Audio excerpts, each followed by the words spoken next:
परम शांति बापूजी। बापूजी, आप हमें डीएनए के बारे में बताइए कि स्पिरिचुअलिटी में डीएनए का क्या वैल्यू है और वो रियलिटी में क्या होता है। देखो, स्पिरिचुअलिटी और स्थूल चीजें, जो साइंस स्थूल चीजों के हिसाब से डीएनए ढूंढता है। जी। जैसे इन्होंने कोई भी चीज को अपनी बॉडी से डीएनए निकाले तो हम उनको स्पिरिचुअलिटी और स्थूल चीजें दोनों अलग गिनते हैं। जी। स्थूल चीजें जो होती हैं उसके अंदर जो डीएनए आता है, जी। मगर एक्चुअली तो आता है आत्मा से ना। स्पिरिचुअल अगर देखा जाए तो डीएनए कहाँ से बना? क्योंकि शरीर भी तो आत्मा के कारण बनता है। बिल्कुल। शरीर का कारण कौन है? आत्मा। आत्मा। अगर आत्मा नहीं होगी तो शरीर बनाएगा नहीं बन सकता। नहीं। जैसे ये साइंस वाले बताते हैं, गर्भ में भी जब आत्मा होती है, उसका एक शुक्राणु होता है, तब तो शुक्राणु माना आत्मा हुई ना।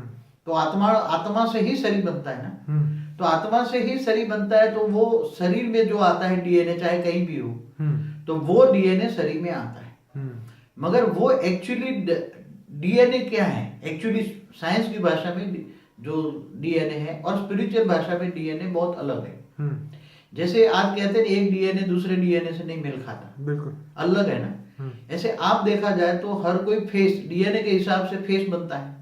हर कोई मनुष्य आत्माओं का फेस एक दूसरे से मिलता है? नहीं। मनुष्य जीव जो है, मनुष्यों का फेस एक दूसरे से कभी भी एक्यूरेट 100% मिले? नहीं मिल सकता। चाहे सगे भाई भी हो, जुड़वा भाई भी हो। क्यों? इसका कारण क्या है? उसका कारण है जो आत्मा है उसके संस्कार के हिसाब से उसका शरीर बनता है। तो आत्मा के हिसाब से जब उसका संस्कार के हिसाब से शरीर बनता है, तो आत्मा फिर संस्कार के हिसाब से शरीर बना, तो संस्कार आत्मा के अंदर आए कहां से? पहले ये ढूंढना पड़ेगा तुम्हें। जब डीएनए का तुम्हें मूल देखना है, तुम्हें डीएनए का कारण जो मूल रूप से ढूंढना है, तो संस्कार आता है पहले रूप से। संस्कारों के कारण शरीर बनता है और शरीरों में डीएनए है, तो डीएनए का मूल कारण है संस्कार। अब संस्कार का मूल कारण क्या है? आत्मा की बुद्धि। बुद्धि के कारण संस्कार बनता है। अब वो बुद्धि कहां से आती है? मन से। तो मन कहां से आता है? आत्मा के अंदर मन कहां से आया? मनुष्य का मन कहां से बना? कैसे बना? जब आत्मा का जन्म हुआ तो मन कहां से आया? तो आत्मा के अंदर मन का जन्म लेता है। आत्मा जब जन्म लेती है, आत्मा जन्म लेती है। मनुष्य आत्मा की बात नहीं करता, आत्मा की बात करता हूं। तो आत्मा के अंदर मन जब आता है तो पहला आत्मा मन धीरे धीरे सत्व प्रदान होता है। मन से फिर धीरे धीरे सब देखता है, सोचता है, तो बुद्धि आती है। बुद्धि से कर्म करता है तो संस्कार बनता है। संस्कारों से वो आत्मा का कारण शरीर बनता है। संस्कारों के कारण कारण शरीर बनता है और कारण शरीर से वो मूल रूप से सूक्ष्म शरीर में डीएनए आता है और सूक्ष्म रूप से स्थूल रूप में आता है। जैसे बाबूजी आपने कल बताया था कि जो डीएनए जो है वो सीधा उसका कनेक्शन कारण शरीर से। हाँ, कारण शरीर से है ना। मगर कारण शरीर कैसे बनता है? नहीं, कारण शरीर है ना।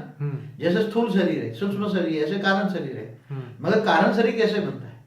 कारण शरीर मनुष्य आत्माओं का, कोई भी आत्माओं का शरीर जो बनता है, कारण शरीर बनता है, वो उनके मन के कारण बनता है ना। मन के संस्कारों के कारण बनता है ना। तो तुम्हें अब संस्कार के कारण कारण शरीर बना, कारण शरीर बना, ऐसे सूक्ष्म शरीर बना, सूक्ष्म शरीर बना, ऐसा स्थूल शरीर बना, स्थूल शरीर। डिस्कवरी चैनल में भी और हिस्ट्री टीवी में भी जो वीडियोस बताते हैं, वो लोग ये बताते हैं कि जो मम्मी को ये लोग सेव करके रखते हैं, जो पुराने अफ्रीकन सिविलाइजेशन में या मिस्र में, ये जो डेड बॉडी को वो रखते थे, उनका बेसिकली मेन मोटिव ये था कि जब भी परमात्मा धरती पे आएंगे अंत समय में, तो उनकी डेड बॉडी में से जो डीएनए होगा उससे उसको वापस जिंदा करके वापस लेके जाएंगे। तो क्या ये इससे क्या रिलेट होता है? हाँ, कुरान बाइबल में लिखा हुआ है कि क़यामत के दिन पर खुदा ताला नूर स्वरूप से धरती पर आकर कब्र से उठा के ले जाएंगे। इसलिए कब्र में जो मम्मी दाखिल करते हैं ना, तो मम्मी का जो डीएनए उसको मेंटेन करते हैं। तो मम्मी का जो डीएनए मेंटेन इसलिए करते हैं कि जब क़यामत के दिन पर खुदा ताला नूर स्वरूप से जब धरती पर आ गएगा तो उस मनुष्य को इंसान बनाकर वापकर दोबारा स्वर्ग में तुम्हें ले जाएगा, इंसान बनाकर। तो ये डीएनए आज साइंस इतना डेवलप कर रहा है। और एक बार भी मैंने देखा था कि साइंस ये प्रोसेस में है कि डीएनए पर से हूबहू वही मनुष्य आत्मा, वही शरीर, वही सोच, वही मनुष्य आत्मा बनेगी। तो वास्तव में देखा जाए तो आत्मा का एक फ्रैक्शन है डीएनए। क्या? लेकिन बापूजी ये जो जैसे कोई भी मम्मी है तो उसने तो वो आत्मा ने तो शरीर छोड़ दिया, वो शरीर छोड़ के वो आत्मा निकल गई, लेकिन उसने कहीं और जन्म ले लिया। अब उसकी उस डीएनए को निकाल के अगर वो फिर से जिंदा करने की बात करे तो वो तो डबल कॉपी हो गई, नहीं तो ऑलरेडी जन्म ले चुके हैं वो, और ये जो इसमें से नया बनाने जा रहे हैं वो। देखो कोई भी मनुष्य शरीर छोड़ देता है, मगर स्थूल शरीर के अंदर सूक्ष्म शरीर के अंश रह जाते हैं। ठीक है। और सूक्ष्म शरीर के अंश के साथ साथ कारण शरीर के भी अंश रह जाते हैं। और कारण शरीर का एक एक पॉइंट, एक एक सेल माने डीएनए कहा जाता है। तो वो सेल क्या है, कारण शरीर का सेल क्या है, वो डीएनए है। और वो डीएनए कारण शरीर का एक फ्रैक्शन ही है। और कारण शरीर है आत्मा का अंश। कारण शरीर है आत्मा का अंश, आत्मा का अंश। तो आत्मा तो बड़े रूप से तो आत्मा निकल गई। जैसे आपको एक बात बताऊं कि जैसे शास्त्रों में बताया कि 33 कोटि देवताओं का राजा इंद्र को किसी ऋषि ने उसको श्राप दिया। तो इंद्र क्या बन गया, कीड़ा बन गया, कीड़ा बन गया। अब तो वो उसकी आत्मा कीड़ा बन गई ना, तो उसकी आत्मा में कितना डिफरेंस आ गया। अब जो कीड़ा वाला डीएनए और उसकी आत्मा हो गई ना, तो वो कीड़े नहीं, फिर दोबारा वो कीड़े से फिर देवता बन गया।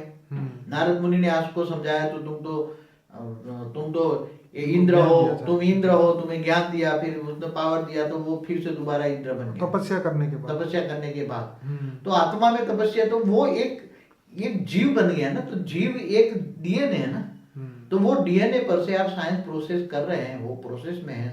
एक बार बताया था, बना देंगे, प्रोसेस में है कि डीएनए पर से हो बहू वही मनुष्य आत्मा बनेगी। तो आत्मा का आंशिक रूप ही डीएनए है जी। तो ये कई लोग डीएनए मेडिटेशन और डीएनए रिपेयर और ये बहुत सारी बातें मतलब पूरी दुनिया में चल रहा है।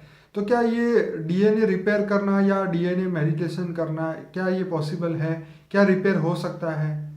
देखो डीएनए माना तुम्हारे बॉडी के अंदर डीएनए ढेर के ढेर है। और जितने सेल है, कारण शरीर के जितने सेल है वो सारे डीएनए है ना। अब डीएनए को रिपेयर करो या मेंटेन करो, अच्छा बनाओ, तो डीएनए में खराबी आ गई है ना। तो डीएनए में खराबी आ गई है। डीएनए में खराबी माना कारण शरीर में खराबी, वो कर्मों के कारण आती है ना खराबी। जब विकर्म करती है आत्मा, जीव कोई भी आत्मा, जीवात्मा विकर्म करती है तो उसके डीएनए खराब हो जाता है, माना कारण शरीर खराब हो जाता है। तो सूक्ष्म शरीर खराब हो जाता है, कारण स्थूल शरीर पर इफेक्ट होती है। तो रोग शोक जो भी शरीर में आते हैं स्थूल शरीर में, वो सब डीएनए से आते हैं। तो डीएनए रिपेयर करो तुम। तो डीएनए रिपेयर कैसे होगा? आज डीएनए के योग सिखाए जाते हैं, तो तुम ये योग करो तो डीएनए ठीक होगा। डीएनए ठीक करना माना योग बल से वो डीएनए में जो डेफिसिट हुआ है, वो नेगेटिविटी भरी है डीएनए में, वो डीएनए को योग बल से, जिससे तुम कनेक्शन जुड़ के पावर लाओगे। मगर अल्टीमेट तो पावर आत्मा के थ्रू आएगी ना। डीएनए माना हम समझते हैं स्पिरिचुअल नॉलेज में, डीएनए में डिफेक्ट माना कारण शरीर में डिफेक्ट, कारण शरीर में डिफेक्ट माना आत्मा में डिफेक्ट। मतलब ये अल्टीमेटली डिफेक्ट तो आत्मा में होती है। मतलब आपका कहने का मतलब ये है कि अगर डीएनए चेंज करना है, पॉजिटिव करना है, पॉजिटिव पावर लाना है, या आपकी सोच बदलनी है, डीएनए को बदलना है, तो उसके लिए आपको पॉजिटिव सोचना पड़ेगा, पॉजिटिव थिंकिंग, पॉजिटिव पावर, परम तत्व को लाना पड़ेगा।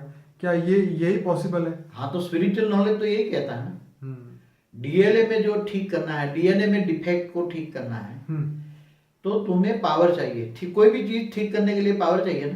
अब पावर कहाँ से आएगी? नेगेटिव सोचते तो नेगेटिव आएगी, तो और डीएनए खराब हो जाएगा। अब जब डीएनए खराब होगा तो फिर तुम्हारा दूसरा जन्म भी खराब हो जाएगा। तो विचार बदलो तो सब कुछ बदल जाएगा।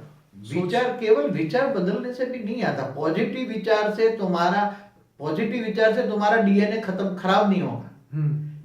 तुम्हारी नेगेटिविटी नहीं बढ़ेगी। मगर तुम्हें डीएनए ठीक करने के लिए या कारण शरीर ठीक करने के लिए तुम्हें पावर चाहिए, आत्मा की शक्ति चाहिए। अब आत्मा की पावर है, परम लाइट है। क्या है? परम लाइट। आत्मा को चाहिए परम लाइट, परम प्रकाश चाहिए। ये प्रकाश नहीं चाहिए जो आप ढूंढ रहे हैं ना। तो योग बल आज कई प्रकार के योग सिखाते हैं, गीता में भी 18 प्रकार के योग है। तो कौन से योग से तुम, योग माना कनेक्शन, तुम किनसे कनेक्शन जोड़ोगे तो तुम्हारे पास आत्मा में पावर आएगी, तो डीएनए ठीक होगा। अब डीएनए ठीक करने के लिए तुम्हें परम लाइट चाहिए, परम प्रकाश चाहिए। परम लाइट माना परम प्रकाश चाहिए। अब परम लाइट और परम प्रकाश किसको तुम कहोगे, कहां से मिलेगा? जिससे तुम योग लगाओगे उसमें जो होगा वो तुम्हें मिलेगा। जिसको योग माना याद, जिसको तुम याद करोगे उसी से तुम्हें मिलेगा। तुम भूतों को याद करोगे भूतों को मिलेगा, तुम देवताओं को याद करो देवताओं को मिलेगा, जिनके पास जो होगा वो तुम्हें मिलेगा। तो तुम्हें पावर आत्म डीएनए ठीक करने के लिए पावर चाहिए, और पावर तुम्हें किन से मिलेगी? वो तुम्हें केवल ऑलमाइटी अथॉरिटी से ही। मतलब जो आत्मा के रचयिता है वही उनको दे सकते हैं। आत्मा का रचयिता परमात्मा है। तो तुम परमात्मा को एक्यूरेट शिव को जानते हो, जैसे इस ब्रह्मांड का मालिक शिव है, तो शिव को जानते हो तो शिव निराकार से पावर मिलेगी। शिव साकार शंकर के अवतार से पावर नहीं मिलेगी, शिव निराकार से पावर, क्योंकि पावर हाउस निराकार है शिव। शिव निराकार को याद करो, गॉड इज लाइट, सारे जहां का नूर है वो, पर ब्रह्म परमेश्वर है, ब्रह्म माना लाइट। तो शिव निराकार को परम धाम में याद करोगे तो मिलेगी, समझ में आए? क्योंकि परम धाम में परम प्रकाश शिव रहता है, निराकार शिव रहता है। तो निराकार शिव को याद करने से तुम्हें याद रहेगी। तो उसको योग की विधि एक्यूरेट चाहिए, योग की विधि एक्यूरेट होगी तो शिव से पावर हाउस है उससे मिलेगी, और पावर आएगी तो तुम्हारा डीएनए ठीक होगा, डीएनए ठीक होगा तो तुम्हारा शरीर ठीक हो जाएगा, शरीर ठीक हो सारे रोग शोक सब ठीक हो जाएगा। सारा रोग शोक का कारण ही है डीएनए खराब होना। तो बाबूजी सिर्फ पॉजिटिव सोचने से तो काम नहीं होगा ना, जो आप परम लाइट और परम प्रकाश की जो बात कर रहे हैं। पॉजिटिव सोचने से तुम्हारी आत्मा के अंदर या डीएनए में नेगेटिविटी नहीं आएगी, ये रुक जाएगी। हाँ, ठीक। मगर जो जन्म से कई जन्मों से तुम्हारे डीएनए में नेगेटिविटी पड़ी है, विकर्म करे, नेगेटिविटी माना विकर्म माना पाप, पाप कैसे धुलोगे? जैसे गीता ने भगवान को क्या कहा, भगवान जो है गीता का भगवान कृष्ण ने क्या कहा, तू मुझको देह और देह के सर्व संबंध भूलकर आत्मस्वरूप बन, मैं मुझ परमात्मा को याद कर, तो मैं तेरे सर्व पापों को तू विनाश कर दूंगा। तो डीएनए को ठीक करना है तो पापों का विनाश करना पड़ेगा। डीएनए में पाप रिकॉर्ड पड़ा है, हर डीएनए में पाप रिकॉर्ड पड़ा है, इसलिए डीएनए खराब होता है। जब डीएनए खराब होता है तब तुम्हारा स्थूल शरीर खराब होता है। इसलिए लोग आज डीएनए का योग लगा रहे हैं, अलग अलग योग लगा रहे हैं, मगर अल्टीमेट योग का कोई भी हो, योग का कारण क्या है? योग माना कनेक्शन, किससे तुम कनेक्ट करोगे? तो परमात्मा से तुम जानोगे मानोगे, और परमात्मा से भी ये विधि चाहिए, नॉलेज चाहिए कि उससे पावर कैसे आएगी। तुम पावर हाउस से कनेक्शन करोगे तो बिजली आएगी ना। अगर एक तुम्हारे बल्ब में बिजली चाहिए तो पावर हाउस से कनेक्शन होगा तो बिजली आएगी ना। अगर पावर हाउस से कनेक्शन नहीं होगा तुम्हारे बल्ब में बिजली आएगी? तो आत्मा एक समझो एक पावर हाउस से कनेक्शन हुआ बल्ब है, पावर हाउस है परमात्मा, परम आत्मा। तो इस ब्रह्मांड का परम आत्मा है शिव। तो बापूजी जैसे डीएनए में से ये बोलते हैं कि डीएनए बहुत इम्पोर्टेंट चीज़ है, और इसको मतलब आज तक जितने भी ये लोगों ने डीएनए के ऊपर रिसर्च किए है साइंस वालों ने, तो उससे उसका और स्पिरिचुअलिटी से दोनों का डिफरेंट है। मतलब स्पिरिचुअलिटी जितनी आगे बढ़ेगी उतना ही साइंस आगे बढ़ पाएगा, क्योंकि वो लोग बता रहे थे कि डीएनए को हम 90 फीट बड़ा करके उसको पढ़ सकते हैं, लेकिन अभी तक तो उस आत्मा की हिस्ट्री इतनी वो लोग नहीं पता कर पाए। देखो मैं एक बताऊं, क्या डीएनए के अंदर पूरी हर चीज की हिस्ट्री है? उस आत्मा की टोटल हिस्ट्री होगी, मतलब अनंत समय का ड्रामा होगा उसके अंदर। देखो हर डीएनए में जब से वो आत्मा की पैदाइश हुई है तब से उस डीएनए में उसकी हिस्ट्री ज्योग्राफी लिखी पड़ी है। मतलब उसके हर सेकंड का रिकॉर्ड है उसके पास डीएनए। जैसे देखो अभी बताया कि आत्मा का एक फ्रैक्शन है डीएनए, क्या? तो जैसे आत्मा के अंदर जब से वो आत्मा जन्मी उसके कई जन्म मरण के चक्र में उसमें रिकॉर्ड है ना। जैसे आत्मा में सब कुछ, हाँ, आत्मा में तो सब कुछ बेहिसाब समय का, जब से आत्मा का जन्म हुआ, आत्मा का तब से उसके अंदर मन बुद्धि संस्कार कहाँ से आए, कई जन्म लिए, कितने लाए, कहाँ रहा है, सारी हिस्ट्री ज्योग्राफी रिकॉर्डिंग है ना। तो वो डीएनए एक फ्रैक्शन है। आत्मा का क्या है? फ्रैक्शन, कारण शरीर से आया आत्मा, कारण शरीर, आत्मा के अंदर सारा कारण शरीर आया, कारण शरीर का एक फ्रैक्शन है डीएनए। तो हर डीएनए में उसकी आत्मा का जो रिकॉर्ड है वो डीएनए में आता है। तो बापूजी ऐसा हो सकता है कि आगे आने वाले समय में साइंस वाले उस मम्मी का एक डीएनए ले और उस डीएनए से उसकी आत्मा की अनंत समय की हिस्ट्री जो है वो जान पाए, कितने जन्म लिए, कहाँ लिए, क्या किया, क्या सोचा, सब कुछ मिल सकता है क्या? ऐसा पॉसिबल होगा? हाँ ऐसे पॉसिबल होगा, जरूर होगा। इसलिए तो देखो एक बात बताओ, जो कुरान और बाइबल में क्रिश्चियन मुसलमान जो कह रहे हैं ना क़यामत के दिन में मम्मी क्यों बनाते हैं, बॉडी की वैल्यू क्यों है, उसको डीएनए को संभाल के क्यों रखते हैं? तो हिंदू लोग तो नहीं रखते, तो फिर देखो आपका एक एग्जांपल दूं आपको। हिंदू शास्त्रों में जो सागर के 100 पुत्रों को कपिल मुनि ने भस्म कर दिया था, ओके, शराब से भस्म करके जलाकर कर दिया, ठीक। उसकी राख बन गई ना। बन गया। हाँ? राख का एक एक कण, जी, ये सेल है ना, सेल। क्या हुआ है, डीएनए है ना, शरीर का सेल माना एक डीएनए है, डीएनए ना, तो राख के अंदर डीएनए है ना। तो सगर के पुत्रों को जीविता करने के लिए भागीरथी ऋषि ने धरती पर गंगा को उतारे। तो गंगा का जल स्पर्श होते ही सागर के 100 पुत्र जिंदा हो गए ना, राख से। कैसे हुए, राख से पैदा हो गए ना, तो राख डीएनए हो गया ना। जब राख से हूबहू वो मनुष्य पैदा हो सकता है, एक राख के एक सेल से, राख का एक कण से। हाँ, वो तो भारत के शास्त्रों को कोई झूठ नहीं कह सकता ना, कह सकते हैं, प्रैक्टिकल है ना। तो सागर के 100 पुत्रों को जिंदा किया।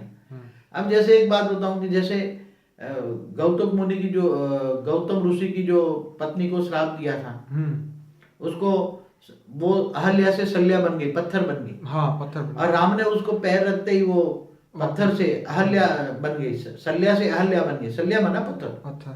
तो ये सभी क्या कोई मजाक है? तो वो आत्मा पत्थर क्यों बन गई? पहले किसी को श्राप देते, जा तू पत्थर बन जा, तू कौवा बन जा, चिड़िया बन जा। कि उसी ऋषि मुनियों में श्राप की शक्ति थी, तो उसके डीएनए बदल जाते थे। क्या बदल जाते थे? डीएनए बदल जाते। वो पक्षी का डीएनए बन गया, जानवर का डीएनए, मगर ओरिजिनल रूप से उसकी आत्मा का कन्वर्जन हुआ। तो वो सब बहुत गहरा सब्जेक्ट है। ये सभी समझने के लिए तुम्हें आत्मा से तुम्हारा मन, बुद्धि, संस्कार, संस्कार से तुम्हारा कारण शरीर से डीएनए बनता है। ये सब बहुत गहरा सब्जेक्ट है। उसको समझने के लिए बहुत तपस्या करनी पड़ेगी। इतने कोई आसान चीज नहीं है। एक डीएनए साइंस जो ढूंढ रहे हैं, साइंस जो कह रहे हैं वो थूल रूप से कह रहे हैं। साइंस के साधन थूल है। अगर साइंस के साधन परम तत्वों का हो तो वो जो चाहे वो कर सकते हैं। जैसे इन लोगों ने अणु बॉम्ब पहले बनाए थे, अणु बॉम्ब से परमाणु बॉम्ब बनाएंगे, तो अणु बॉम्ब से परमाणु बॉम्ब में मल्टीपल एनर्जी रिलीज हुई ना। जैसे हाइड्रोजन को रिफाइन करो तो हाइड्रोजन परमाणु बनता है ना। तो अणु माना तत्वों को रिफाइन करो तो परम तत्व बनेंगे। तो परम तत्व मतलब अणु को तुम रिफाइन करो तो परम तत्व बनेगा, तो एनर्जी आएगी, तो हुबहू वो बन जाएगा वो। मगर इसके लिए जो डीएनए है उनको हुबहू मनुष्य बनाने के लिए वो पावर चाहिए। क्या चाहिए? पावर। वो स्पिरिचुअल पावर चाहिए, परम प्रकाश चाहिए, डिवाइन नॉलेज चाहिए, डिवाइन नॉलेज और डिवाइन लाइट चाहिए। ऐसे नहीं हो सके साइंस वालों ने बना दिया, अभी तक क्यों नहीं बनाया? साइंस वाले कह रहे हम डीएनए पर से वो मनुष्य बनाएंगे, मगर जैसे सागर के 100 पुत्र तो राख के कण से, गंगा के स्पर्श से। तो गंगा आई थी स्वर्ग से। गंगा को धरती पर कहां से उतारा? भागीरथी ने, शंकर के घटाव के द्वारा स्वर्ग में। तो स्वर्ग में जो जल था, जल में इतनी एनर्जी थी कि कोई भी राख के कण के, माना राख का कण माना आज का डीएनए, वो डीएनए को स्पर्श करते ही हुबहू वो मनुष्य बन गया। तो वो डीएनए को हुबहू मनुष्य बनाने तो मतलब ये अभी टेक्नोलॉजी आनी बाकी है, आएगी कि नहीं आएगी? आ सकती है, मगर वो डीएनए जैसे वो बाल में से पूरा क्लोन बना लेते हैं आज के समय में। हाँ, बाल में से क्लोन बना लेते हैं। जैसे पहले सीप का क्लोन बनाकर उन्होंने हुबहू सीप बनाई, गेटा बनाया था। तो मनुष्य भी बना सकते हो, वो मनुष्य भी बना सकते हो। उन लोगों ने तो बैंड पर लगाया, बाकी साइंस डेवलप, मगर अल्टीमेट तो बनाने के लिए एनर्जी चाहिए, नॉलेज चाहिए, स्पिरिचुअल नॉलेज और स्पिरिचुअल पावर चाहिए, तो जल्दी बन जाएगा।